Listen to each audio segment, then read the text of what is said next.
میں نے اکثر دیکھا ہے کہ کچھ لوگ ہمیشہ اداس ہوتے ہیں کہ اللہ تعالیٰ بے نیاز ہیں اور ان کو کوئی فرق نہیں پڑتا کہ ہم کس دکھ تکلیف سے گزرتے ہیں، جبکہ اللہ تعالیٰ کا بے نیاز ہونا ہی مجھے ہمیشہ پر امید رکھتا ہے کہ اگر وہ مجھے پوری کائنات بھی دے دے تو ان کو کوئی فرق نہیں پڑتا، وہ میری دعائیں قبول کر لیں تو ان کے خزانوں میں رتی بھر کمی نہیں آتی۔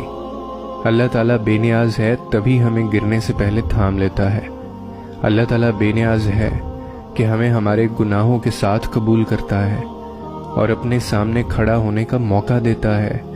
ہم تھک جائیں تو جائے نماز پر ہی سر رکھ کر اللہ تعالیٰ سے سرگوشیاں کر لیتے ہیں اور وہ خاموش رہ کر بھی ہمیں پرسکون کر دیتا ہے۔ ہمارے سارے غم ہم سے لے لیتا ہے۔ وہ بے نیاز ہے کہ ہمیں بھی لوگوں سے وابستہ امیدوں سے بے نیاز کر دیتا ہے اور ہم صرف ایک رب پر منحصر رہتے ہیں، ایسا رب جس کے حکم کے بغیر ایک بھی پتہ نہیں گرتا، جو کالی رات میں کالے پتھر پر چلتی کالی چونٹی کو بھی جانتا ہے۔ یقیناً اللہ تعالیٰ مجھے بھی جانتا ہے، وہ آپ کو بھی جانتا ہے۔ یقیناً اللہ بے نیاز ہے تبھی ہمیں نوازتا جاتا ہے، اور یہاں تک کہ وہ ایسی صورتحال میں بھی آپ کے ساتھ رہتا ہے جب انسان اللہ کی ذات سے اس قدر مایوس ہو جاتا ہے کہ زبان سے شکوہ کرنے لگتا ہے۔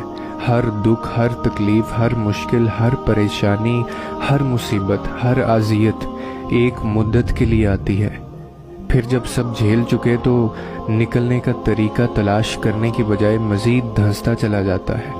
یاد رکھو کہ ہر مشکل کے بعد آسانی ہے۔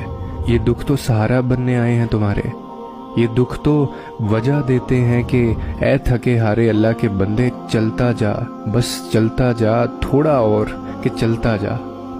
جب بندہ اللہ کی رسی کو مضبوطی سے تھامے چلا جاتا ہے تو ایک خوبصورت منزل اس کا انتظار کر رہی ہوتی ہے۔